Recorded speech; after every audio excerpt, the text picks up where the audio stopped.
Hi, I'm Candela. I'm David. And I'm Jeff. And I'm Sneha. And we are AIDE Python.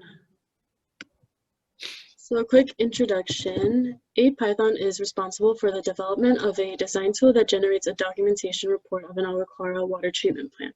We use Python and its various packages to build this report and to translate it to various languages so that it could be used by engineers and plant operators. So this diagram just kind of shows Python, and it can be used to create a documentation report, and which right here is the documentation report for the outflow.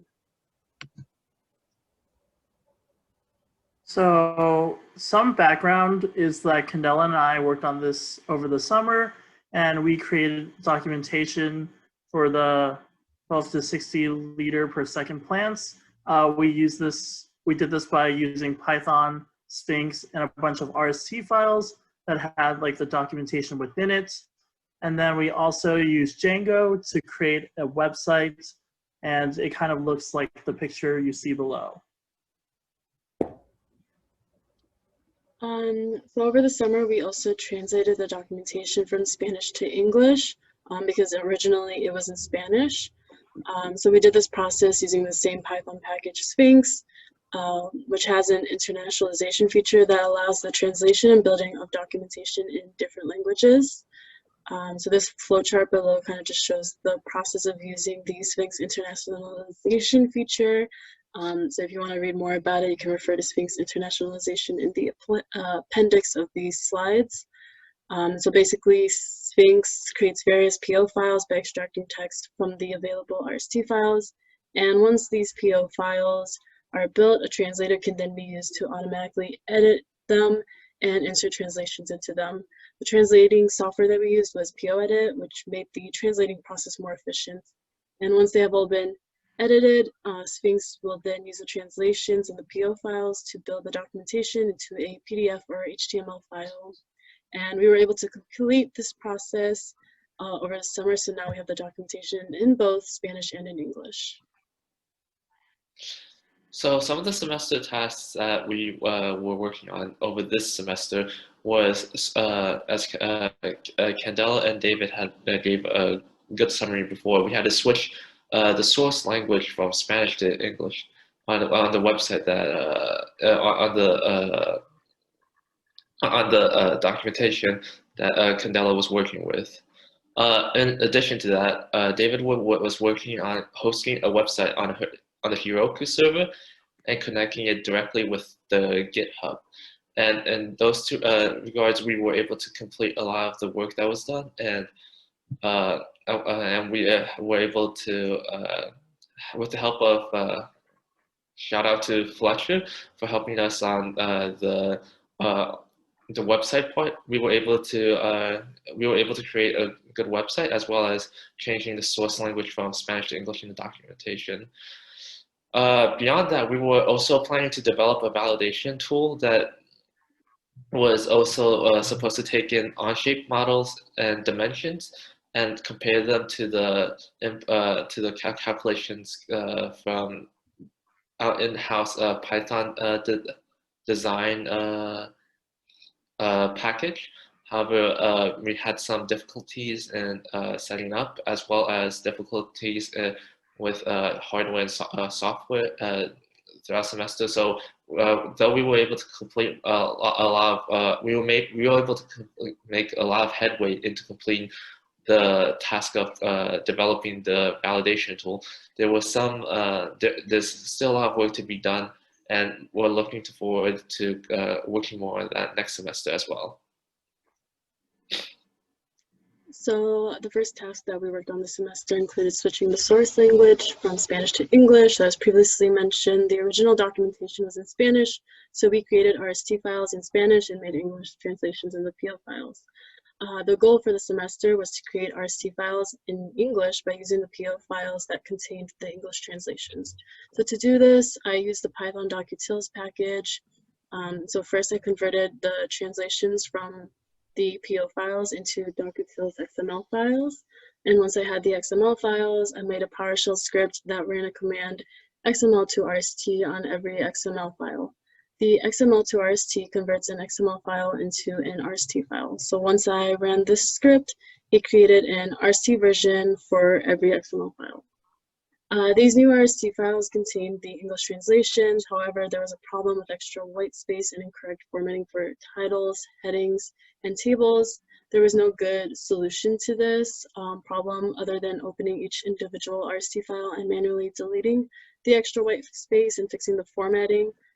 So this was basically what I worked on the whole semester, and I managed to complete this process. However, some of the XML files never converted into RST files. So right now we have some missing RST files, so I plan to manually create those and insert the translations from the translated messages into those PO files. And so right now I'm just going to do a quick demo. So here is an RST file in the original language, which is Spanish. And so after doing the whole process of switching the source language, I was able to get another version of the RST file, but this time in English. And so in order to build these RST files, you can go to the AIDE design specs directory, and inside that directory, there is a settings.py file where you can change the language. So right now it's set to Spanish. So when I go to the command prompt and first clean out the build folder, when I do make HTML, it will eventually build the RST files in Spanish. So I did this ahead of time. And so here is what running the command make HTML would build for the Lfm file. And so it'll show up right here. It is in Spanish. So then if you go back to settings.py, change the source language to English, and then run the same build command again, you can build it in English. So right here's the same Lfm file, PDF file, or not PDF, HTML file, but in English. And if you go down, you can see that there are variables as well on here.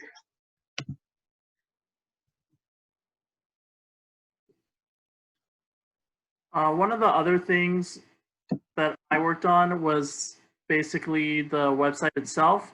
So now Onshape has like a documentation feature where you can actually link specific files on the Onshape to like the specific RST files within like our server. So with this addition of this new feature, I tried to incorporate it into the website to account for that. So now like whenever you put in a specific Onshape link and it has the documentation feature in it, it's able to generate like specific pages of the RST file instead of generating the entire like long documents like corresponds to like every single little part.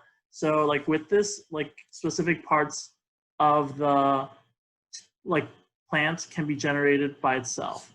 One of the other things that I did was migrating it to Heroku.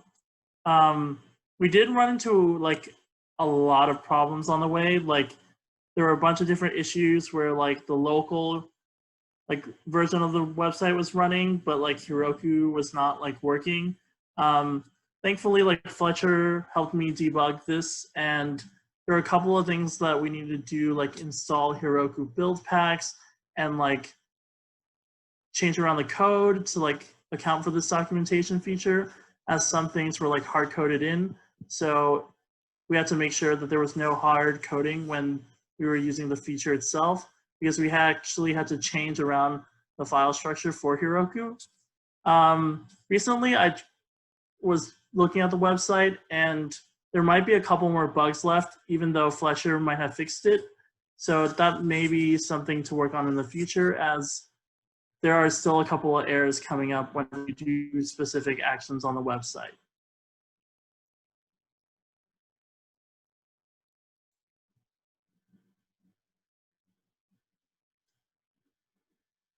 So the final task that AIDE Python was tasked with was validation. And in this case, I'll give a quick overview of what validation was designed to do. So validation is supposed to take an input as of a link that corresponded to an Onshape input. We were supposed to parse the Onshape input for various calculations based on the model calculated from Onshape. From those various inputs that came from the Onshape model, we were supposed to validate it correspondingly to the Python calculations. And based on that, we were able to generate a report, or basically tell the user of the software what types of which inputs,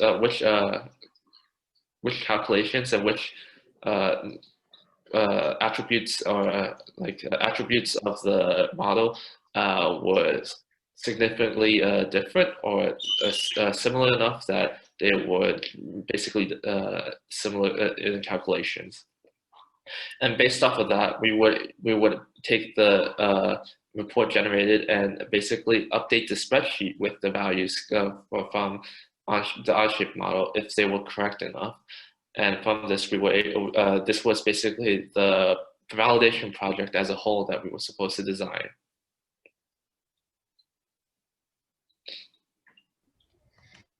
So like Jeff said, we've currently been working on implementing this validation tool to validate different components from Onshape.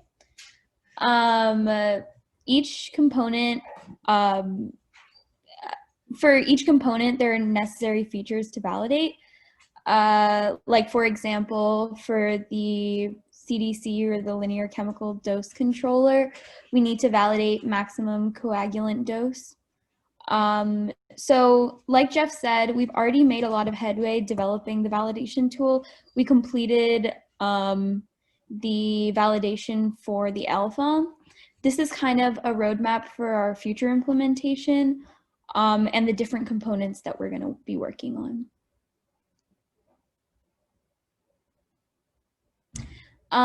So this is a look at the future work for our team.